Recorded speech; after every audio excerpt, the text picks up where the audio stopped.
The first thing Logan Hart noticed that morning wasn't the sunlight breaking over the hills of his Texas ranch. It was the music. Not the kind of casual country tunes he might play while fixing a fence or oiling his boots. No, this was grand, sweeping classical music, the kind you heard at black tie galas and governor's balls. Still half asleep, Logan stumbled to the window, expecting to find maybe a neighbor's kid fooling around with a new speaker.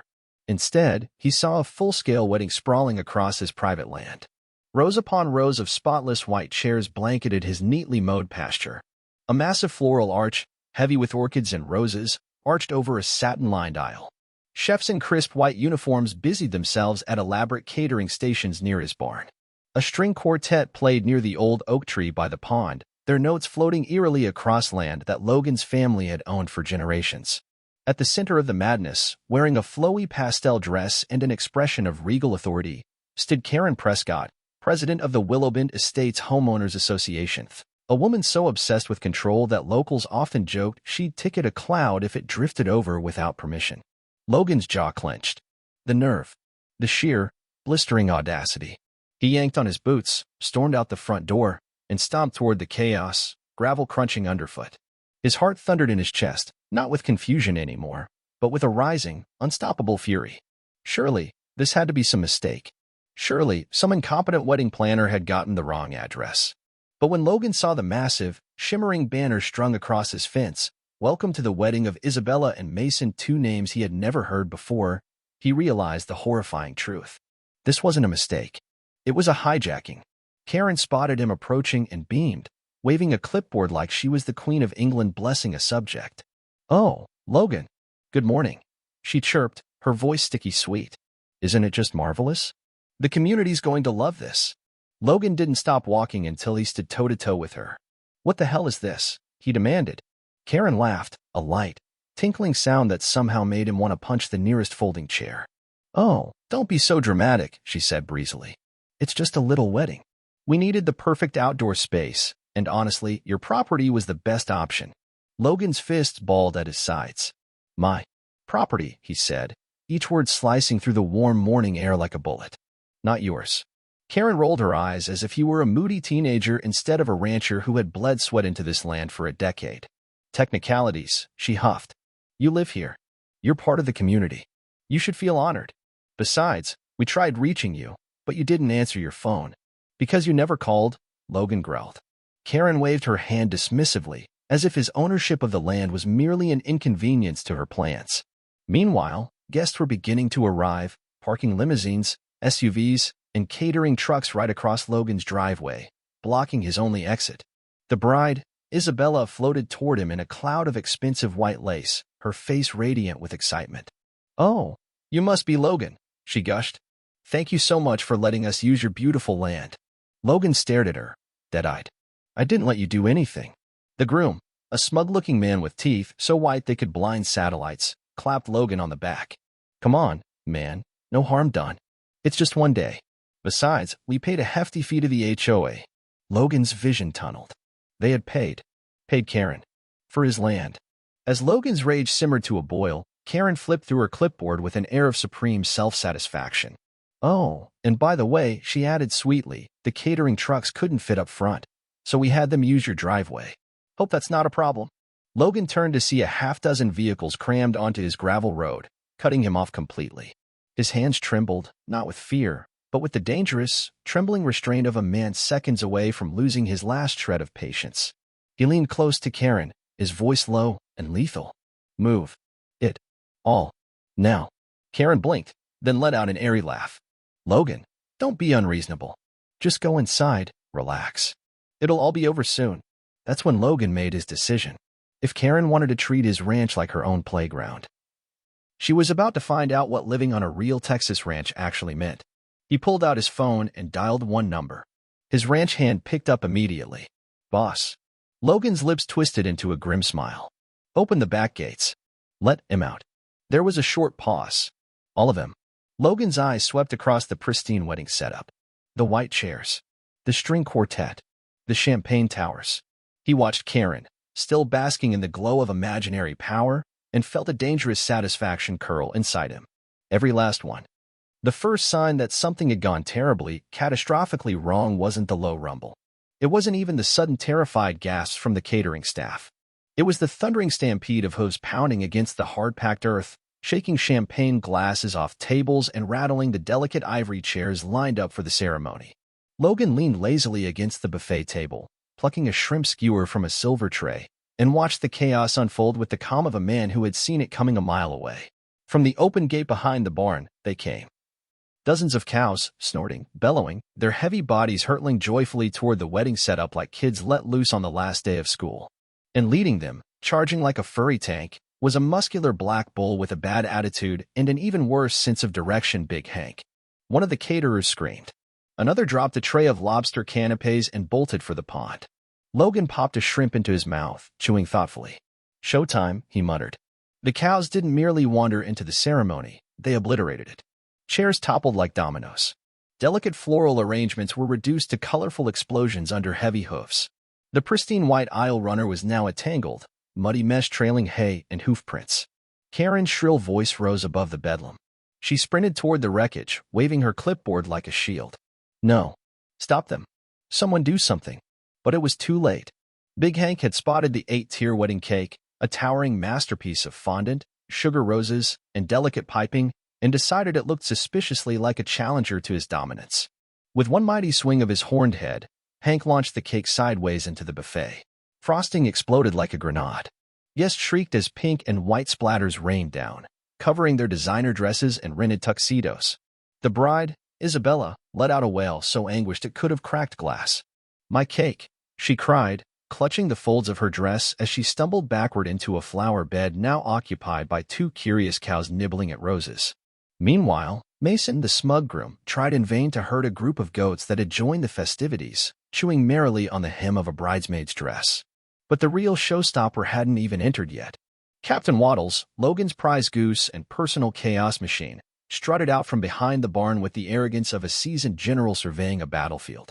His pure white feathers gleamed under the midday sun, and his beady eyes locked on to the nearest moving target, Mason. With a blood-curdling honk that echoed off the hills, Captain Waddles launched himself forward. Mason barely had time to turn before he was under siege. Feathers flapping, beak jabbing, relentless honking filling the air as the groom fought to protect his shins from the avian onslaught. "Get it off me!" Mason screamed, hopping and spinning in circles as guests scattered in terror. Logan nearly choked on his shrimp from laughing. Karen, red-faced and shrieking, spun toward Logan, stabbing her finger toward the chaos. "This is your fault. Call them off right now." Logan casually dusted crumbs off his shirt. "Karen," he said, his voice infuriatingly calm. "You're the one who decided my ranch was your playground. Now you're just meeting the real residents." A goat leaped onto the gift table, sending wrapped presents flying like missiles. Another cow decided to plop down majestically in front of the exit, effectively blocking any hope of escape. The guests, once proud peacocks in their tailored suits and sparkling gowns, now looked like extras in a disaster movie. Heels snapped, clothes stained, hairdos flattened by fleeing animals. And Karen, oh Karen now. She stood frozen in the middle of it all, frosting streaked across her designer blouse, her carefully curled hair slowly unraveling into a frizzy halo of despair. The groom, still fending off Captain Waddles with a folding chair, turned on her, furious. "This was your idea. You said it was all legit." The bride, sobbing uncontrollably, clung to her father's arm. "You ruined my wedding." Karen opened her mouth, no doubt to spin another delusion out. But before she could utter a single word, there came the sound that sealed her fate. Police sirens. Everyone froze. Even Captain Waddles paused mid-honk. 2 sheriff's cruisers pulled into the driveway, lights flashing. Karen, seizing her last shred of delusion, ran toward them, waving frantically. "Officers! Officers! Arrest him!" she screeched, pointing a frosting-smeared hand at Logan. "He set the animals loose on purpose." The deputies stepped out, surveyed the carnage, the cows, the goats, the goose still glaring at Mason, and then turned their steely gazes to Logan. "Sir," one said, clipboard in hand. "Is this your property?" Logan didn't even flinch. "Yes, sir. Been in my family for 75 years. The deputy nodded slowly. "And did you give permission for a wedding to be held here today?" Logan smiled, slow and lethal. "No, sir. Didn't even know about it until I woke up and found my driveway blocked and my land hijacked." Karen's face paled to a sickly shade of gray. But he's lying. He's just trying to ruin the day. The deputy ignored her. And ma'am, he said, turning to Karen, you collected payment for this event? Karen stammered, sweat beading on her forehead. It was a community event. For the good of. The bride's father stepped forward, holding up his phone triumphantly. We have receipts. Wire transfers. Names. All of it. The deputies exchanged a glance. One of them gently to Karen's arm. Ma'am, we're going to need you to come down to the station for questioning. The gasp from the crowd was nearly as loud as the stampede. Karen screeched like a feral cat. You can't arrest me. I'm the HOA president. Not anymore, you're not, Logan muttered under his breath. As Karen was led toward the cruiser, struggling and wailing about community standards and mutual respect, Logan turned back toward the ruined ceremony. Guests were already fleeing, stepping carefully around piles of manure and trampled flowers. The bride, mascara streaking down her cheeks, gave Logan one last tearful look. For what it's worth, she sniffed. I'm sorry. Logan tipped his hat. Next time, he said, make sure the venue actually belongs to your wedding planner. She nodded miserably and followed her family to their car. Logan stood alone for a long moment. The wreckage of the hijacked wedding spread out before him, chairs overturned, flowers shredded, a goat gleefully chewing on what looked like an expensive veil. Captain Waddles strutted proudly past his boots, honking one last time like a general declaring victory. Logan smiled. Best damn wedding he'd never been invited to. The following morning, Logan Hart expected peace, the kind of quiet only a hard-won victory could bring.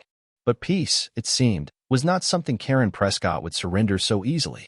His phone buzzed against the nightstand, vibrating with an urgency that tugged him out of his comfortable bed. Still half asleep, Logan swiped the call open. Boss, his ranch hand drawled on the other end, sounding half amused, half annoyed. You might want to come outside. You've got visitors. Logan groaned, dragging a hand across his face. What now? He threw on his jeans and boots, grabbed his hat, and stepped onto the porch. The scene that greeted him made him pause mid-stride. An official-looking city vehicle was parked by the fence. Two men in button-up shirts and slacks stood stiffly beside it, clipboards in hand, surveying his ranch with bureaucratic suspicion. And standing right next to them, smiling with smug satisfaction and waving a thick folder like it contained the secrets of the universe, was Karen Prescott. Logan exhaled slowly and made his way toward them, his boots kicking up small puffs of dust. Morning, gentlemen, he said. Something I can help you with? One of the inspectors, a tall man with thinning hair and the strained patience of someone who had already heard too much nonsense for one day, gave him a curt nod. Mr. Hart, we've received multiple complaints regarding alleged violations on your property. We're here to conduct a zoning and compliance inspection. Logan quirked an eyebrow, folding his arms. Complaints from who? He asked, though he already knew the answer. The second inspector, younger, less comfortable, cleared his throat and shifted awkwardly. Several members of the Homeowners Association, he muttered, glancing sideways at Karen. Karen stepped forward with the gleeful air of a child turning in a tattletale report. You see, she said sweetly, after yesterday's unfortunate disturbance, several residents expressed serious concerns about the safety and legality of your operations. Your animals, your fencing, your water usage, all of it needs to be properly reviewed. Logan almost laughed. It was so predictable. Karen had lost the battle, so now she was trying to win the war through petty bureaucratic harassment. Still, he kept his face carefully neutral. Well, he said, stepping aside and sweeping his arm grandly toward the ranch. Be my guests. The inspectors got to work, poking around with clipboards in hand, while Karen trailed behind them like a self-appointed chaperone. She pointed at everything. The barn, the feed troughs, the water tanks, even the handmade wooden signs Logan had placed for cattle crossings. Every few minutes she would glance smugly at Logan, certain she had finally found a way to bury him under a mountain of fines. Logan leaned against a fence post, arms crossed, waiting. He wasn't worried. This land was his, legally, properly, and proudly. It had been grandfathered into agricultural use long before the HOA had even existed. Finally, after nearly an hour of poking and muttering, the inspectors returned to Logan. The tall one flipped his notes closed.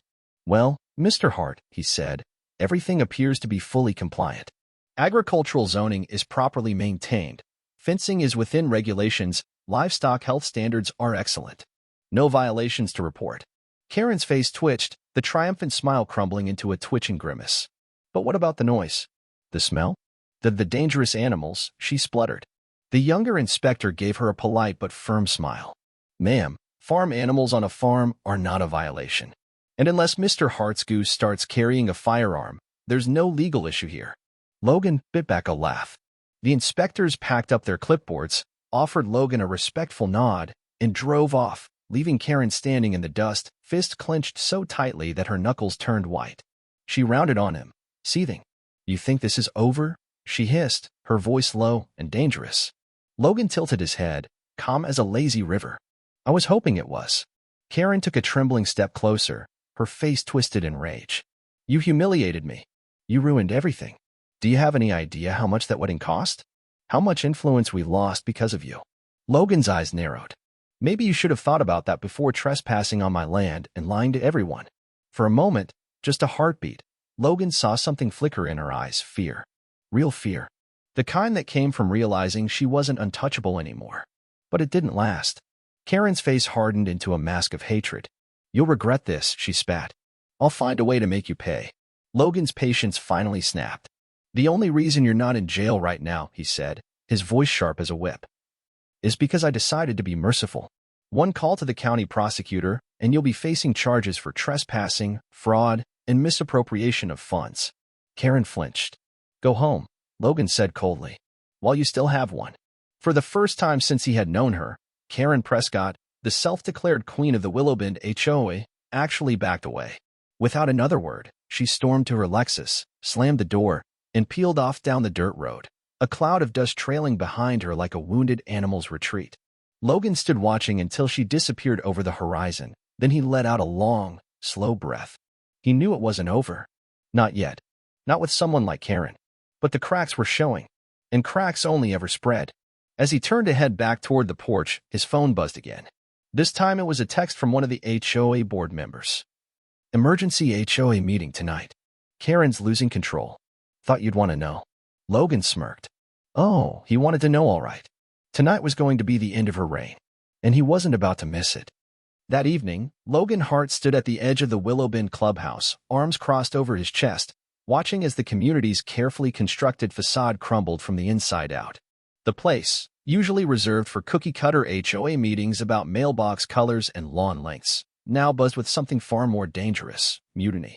Inside, residents who had once clutched their pearls at the thought of a dandelion growing out of place were now shouting over one another, their faces red, their patience exhausted. Anger hung in the air thicker than the humid Texas evening. At the center of it all, perched on a folding chair like a cornered animal, was Karen Prescott. Her pastel dress from the previous day was replaced by a stiff gray suit, but no amount of fabric could hide the wildness in her eyes. She clutched a thick binder labeled HOA Records, like it was a shield against the rising tide. Logan leaned against the doorframe, content to let the storm rage. A man named Russell, bald, stern-faced, and until recently one of Karen's staunchest supporters, banged a gavel on the folding table at the front. Order. Let's get this over with. The room quieted, barely. Karen rose slowly, plastering a brittle smile onto her face. Everyone, please, she began, voice trembling with an artificial sweetness. I know there's been some unfortunate misunderstandings, but we must stay united for the good of Willowbend Estates. After all, everything I've done has been for the community. The room exploded. For the community, a woman near the front, Mrs. Delgado, a fiery widow who had lived there for decades, barked. You stole from us. Another resident, a heavy-set man with a clipboard of his own, chimed in. You lied about Logan's land. You nearly got us sued. Murmurs of agreement rippled through the crowd. Karen tried to wave it off. Minor issues. Miscommunications. Besides, the wedding brought visibility, prestige. Russell slammed the gavel again. You brought a lawsuit onto us, he snapped. You endangered people. And worse, you abused your position to enrich yourself. Karen's smile twitched, faltered. I only ever wanted what was best. You wanted control, Mrs. Delgado interrupted, standing up now, voice rising. And you thought you could bully and steal to get it. Logan smiled grimly. He didn't need to say a word. Karen was burying herself deeper with every desperate excuse. Russell picked up a manila envelope and waved it in the air. We have evidence, Karen. Financial mismanagement. Unauthorized expenditures. False statements to city officials. And now a police investigation. A gasp went through the room. Karen stumbled backward a step. "This is a witch hunt," she shrieked, losing the last shreds of her fake composure. "A vendetta. Logan Hart is behind all of this. He's poisoned you against me." I turned toward Logan. He tilted his hat back, looking around with a lazy, sardonic grin. "Lady," he drawled. "I didn't need to say a word. You did all this yourself." A few people chuckled nervously, not because they thought it was funny, but because the spell was broken. Karen's power had evaporated like morning mist under the brutal Texas sun. Russell cleared his throat. "In accordance with our bylaws, we are calling an emergency vote for removal of the sitting HOA president." He looked around the room. "All those in favor of removing Karen Prescott from her position effective immediately, raise your hand." One by one, hands shot up. Some were hesitant at first, but as the floodgates opened, more and more residents raised their arms high. Dozens of them. Karen turned in a slow circle, her face crumbling with every vote she couldn't stop. "And oh," she screamed, her voice cracking. "You can't do this. I built this community. I am this community." Russell didn't flinch. "Karen Prescott," he said, voice as cold and final as a judge delivering a verdict. "You are hereby removed from your position as president of the Willowbend Estates Homeowners Association." The room burst into applause, loud, cathartic, almost defiant. Karen stood there, stunned, her mouth opening and closing like a fish gasping for air. Russell continued. "You have 1 week to turn over all HOA property, financial documents, and keys. Failure to comply will result in legal action." Karen's eyes darted around desperately for an ally.